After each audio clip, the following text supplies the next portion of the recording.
Hi hello and ನಮಸ್ತೆ. Welcome back our YouTube channel ಲಿನ್ನುಗಾನು world.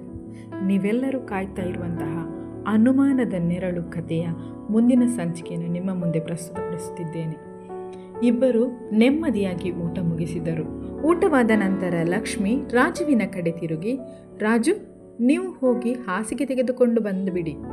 Presentation ಸಾಮಾನುಗಳನ್ನೆಲ್ಲ ಸಂಜೆ ತಂದರೂ ಪರವಾಗಿಲ್ಲ ಎಂದಳು. ಓಕೆ ಮೇಡಮ್ ಎಂದು ರಾಜು ಉತ್ಸಾಹದಿಂದ ಹೇಳಿ ಹಕ್ಕಿಯಂತೆ ಹೊರಟು ಹೋದ. ಲಕ್ಷ್ಮಿ ಊಟ ಮಾಡಿದ ತಟ್ಟೆಗಳನ್ನು ತೊಳೆದು ಒಂದು ಸ್ಟೀಲ್ ತಂಬಿಗೆಯನ್ನು ಕೈಯಲ್ಲಿ ಹಿಡಿದು ಪಕ್ಕದ ಮನೆಗೆ ಬಂದಳು.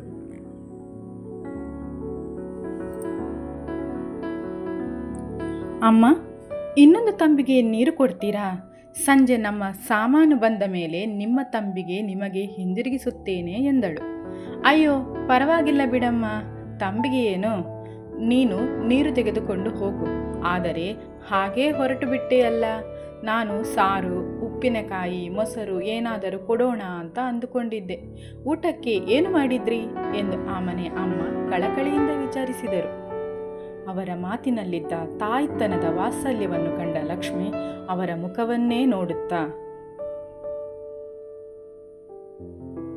ಮೃದುವಾಗಿ ನುಡಿದಳು. ಇಲ್ಲಮ್ಮ, ನಮ್ಮ ಅತ್ತಿಗೆ ಬುತ್ತಿ ಕೊಟ್ಟಿದ್ದರು, ಹಾಗಾಗಿ ಏನೂ ಬೇಕಾಗಿಲ್ಲ. ಸಂಜೆ ನೀರು ಎಷ್ಟೊತ್ತಿಗೆ ಬರುತ್ತೆ ಅಮ್ಮ ಎಂದು ಕೇಳಿದಳು. ಸಂಜೆ 6 ಗಂಟೆಗೆ ಬರುತ್ತಮ್ಮ. ನೀರು ಬೇಕಾದರೆ ಆಗ ಬಂದು ತುಂಬಿಸಿಕೊಳ್ಳಿ. ಆದರೆ ನೀನು ಸಂಜೆ ಅಡುಗೆ ಮಾಡಿಕೊಳ್ಳಬೇಡ, ನಮ್ಮ ಮನೆಗೆ ಊಟಕ್ಕೆ ಬಂದು ಬಿಡಿ ಎಂದರು. ಬೇಡ ಬಿಡಿ ಅಮ್ಮ, ನಿಮಗ್ಯಾಕೆ ತೊಂದರೆ ಎಂದು ಲಕ್ಷ್ಮಿ ಸಂಕೋಚದಿಂದ ಹೇಳಿದಳು. ಅಯ್ಯೋ ಲಕ್ಷ್ಮಿ, ತೊಂದರೆ ಏನಿದೆ ಅಮ್ಮ? ನಿಮ್ಮಿಬ್ಬರಿಗೋಸ್ಕರ ಅಂತ ಪ್ರತ್ಯೇಕವಾಗಿ ಏನೂ ಅಡುಗೆ ಮಾಡುವುದಿಲ್ಲ. ನನ್ನ 3 ಮಕ್ಕಳು, ನನ್ನ ಗಂಡ, ವಾರದ ಊಟಕ್ಕೆ ಬರುವ ಹುಡುಗ, ಒಟ್ಟಿಗೆ 5-6 ಜನರ ಅಡುಗೆ ಆಗಲೇಬೇಕು.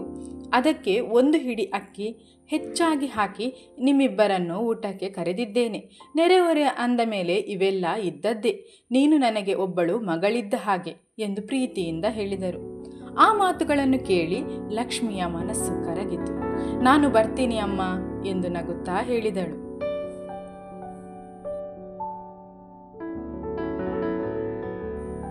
ನೀರು ತುಂಬಿದ ತಂಬಿಗೆಯನ್ನು ಹಿಡಿದುಕೊಂಡು ಲಕ್ಷ್ಮಿ ತನ್ನ ಮನೆಗೆ ಮರಳಿದಳು. ಸ್ವಲ್ಪ ಹೊತ್ತಿನಲ್ಲೇ ರಾಜು ತನ್ನ ಗೆಳೆಯ ಗಿರೀಶನ ಜೊತೆ ಒಂದೊಂದು ಹಾಸಿಗೆಯನ್ನು ಹೊತ್ತುಕೊಂಡು ಬಂದ. ಮನೆಯೊಳಗೆ ಹಾಸಿಗೆಯನ್ನು ಇಟ್ಟು ಗಿರೀಶ ಲಕ್ಷ್ಮಿಯ ಕಡೆ ನೋಡಿ, ತಂಗಿ, ಮನೆ ಸ್ವಚ್ಛ ಮಾಡಿಸಿದ್ದೀನಿ, ಚೆನ್ನಾಗಿದೆ ಅಲ್ವಾ ಎಂದು ಕೇಳಿದ. ಲಕ್ಷ್ಮಿ ಮನೆಯನ್ನೊಮ್ಮೆ ಸುತ್ತಲೂ ನೋಡಿ ಸಣ್ಣ ನಗುವಿನೊಂದಿಗೆ ಚೆನ್ನಾಗಿದೆ, ಥ್ಯಾಂಕ್ ಯು ಎಂದಳು.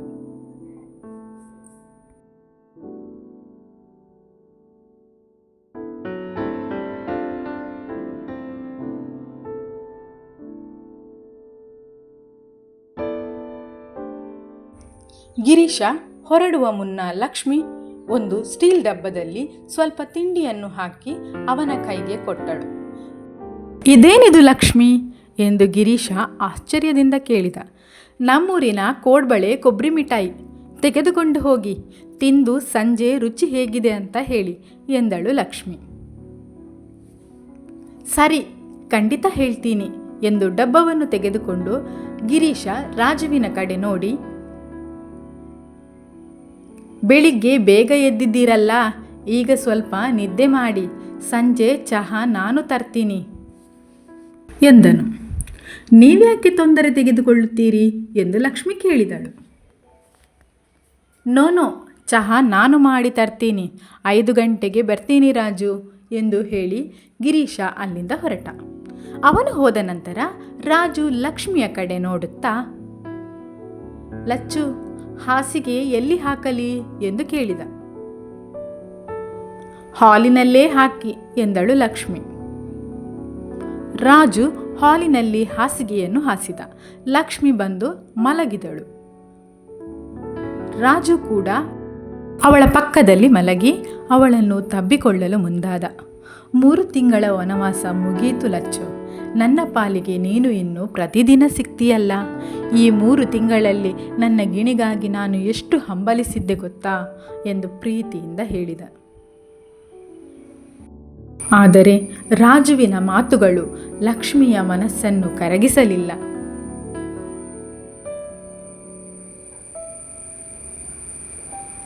ರಾಜು ಅವಳನ್ನು ಪ್ರೀತಿಯಿಂದ ಹತ್ತಿರಕ್ಕೆ ಸೆಳೆದುಕೊಂಡು ಮುತ್ತಿಡಲು ಪ್ರಯತ್ನಿಸಿದ. ಅವಳ ತುಟಿ, ಕೆನ್ನೆ, ಹಣೆಯ ಮೇಲೆ ಮುತ್ತಿಟ್ಟ.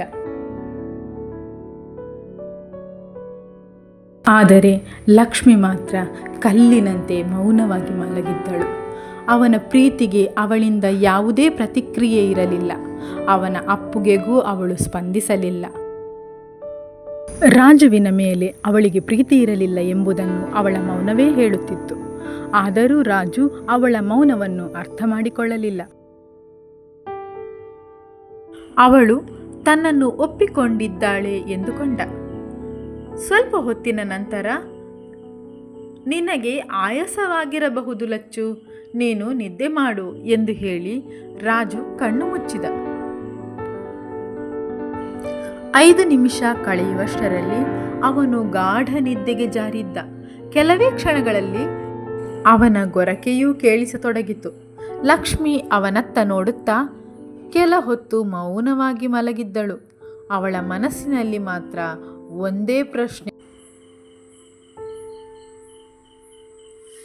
ಇವನಿಗೆ ನನ್ನ ಮೇಲೆ ನಿಜವಾಗಿಯೂ ಪ್ರೀತಿ ಇದೆಯಾ, ಅಥವಾ ನಾನು ಇವನ ಜೀವನದಲ್ಲಿ ಬೇರೆ ಯಾವುದೋ ಕಾರಣಕ್ಕಾಗಿ ಬಂದವಳ?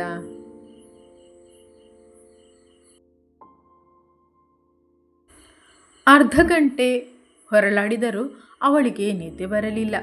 ಕೊನೆಗೆ ನಿಧಾನವಾಗಿ ಎದ್ದು ತನ್ನ ಅಸ್ತವ್ಯಸ್ತವಾಗಿದ್ದ ಉಡುಪನ್ನು ಸರಿಪಡಿಸಿಕೊಂಡು ಬಚ್ಚಲು ಮನೆಗೆ ಹೋದಳು. ಕೈಕಾಲು ಮುಖ ತೊಳೆದುಕೊಂಡು ಸೂಟ್ ಕೇಸ್ನಲ್ಲಿದ್ದ ದೊಡ್ಡ ಕನ್ನಡಿಯನ್ನು ತೆಗೆದುಕೊಂಡಳು. ಟವೆಲ್, ಕುಂಕುಮದ ಪುಡಿ, ಕ್ರೀಮ್, ಪೌಡರ್ ಎಲ್ಲವನ್ನು ಹೊರತೆಗೆದಳು.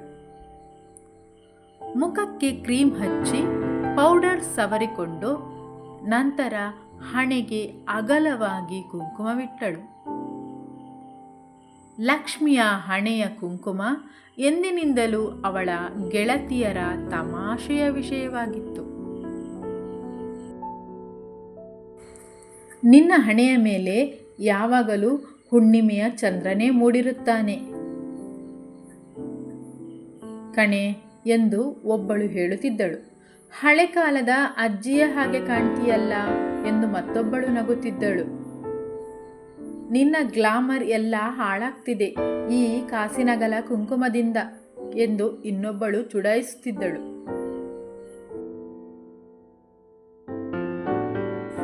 ಆದರೆ ಲಕ್ಷ್ಮಿ ಮಾತ್ರ ಯಾವತ್ತೂ ಶಾಂತವಾಗಿಯೇ ಉತ್ತರಿಸುತ್ತಿದ್ದಳು. ನಾನು ಸುಂದರಿಯಲ್ಲ. ಸೌಂದರ್ಯ, ಲಾವಣ್ಯ, ಥಳಕು, ಬಳಕು ಇವೆಲ್ಲದರ ಬಗ್ಗೆ ನನಗೆ ಆಸಕ್ತಿಯೇ ಇಲ್ಲ. ನಿಜಕ್ಕೂ ಲಕ್ಷ್ಮಿ ಗುಂಪಿನಲ್ಲಿ 10 ಜನರ ನಡುವೆ ತಕ್ಷಣ ಕಣ್ಣಿಗೆ ಬೀಳುವಂತಹ ಸುಂದರಿಯಾಗಿರಲಿಲ್ಲ. ಎಣ್ಣೆಗಪ್ಪು ಮೈಬಣ್ಣ, ಸಾಮಾನ್ಯ ಮುಖ, ಸ್ವಲ್ಪ ಒಳಕ್ಕೆ ಇಳಿದ ಕೆನ್ನೆಗಳು, ಉದ್ದವಾದ ಮೂಗು, ನೀರಸವೆನಿಸುವ ಕಣ್ಣುಗಳು. ಆದರೆ ನೀಳವಾದ ಮೈಕಟ್ಟು ಮಾತ್ರ ಆಕರ್ಷಕವಾಗಿತ್ತು. ಅವಳ ಕಪ್ಪು ಮೈ ಬಣ್ಣದ ಕಾರಣದಿಂದ ವಧು ಪರೀಕ್ಷೆಗಳಲ್ಲಿ ಹೆಚ್ಚಿನ ಮೆಚ್ಚುಗೆ ಸಿಕ್ಕಿರಲಿಲ್ಲ. ತನ್ನಲ್ಲಿಲ್ಲದ ಸೌಂದರ್ಯವನ್ನು ಅಲಂಕಾರಗಳ ಮೂಲಕ ಹೊರತರುವ ಪ್ರಯತ್ನವೂ ಅವಳಿಗೆ ಇಷ್ಟವಿರಲಿಲ್ಲ. ಹಾಗಾದರೆ ರಾಜುವಿನ ಮೇಲೆ ಲಕ್ಷ್ಮಿಯ ಅನುಮಾನ ಏಕೆ? ಲಕ್ಷ್ಮಿ ರಾಜುವಿನ ಪ್ರೀತಿಗೆ ಸ್ಪಂದಿಸದಿರಲು ಕಾರಣ ಏನು? ಅವನ ಪ್ರೀತಿ ಸುಳ್ಳ, ಅಥವಾ ಲಕ್ಷ್ಮಿಯ ಮನಸ್ಸಿನಲ್ಲಿ ಅಡಗಿರುವ ನೋವಿನ ಕಥೆ ಏನು? ಇದಕ್ಕೆಲ್ಲ ಉತ್ತರ ಅನುಮಾನದ ನೆರಳು.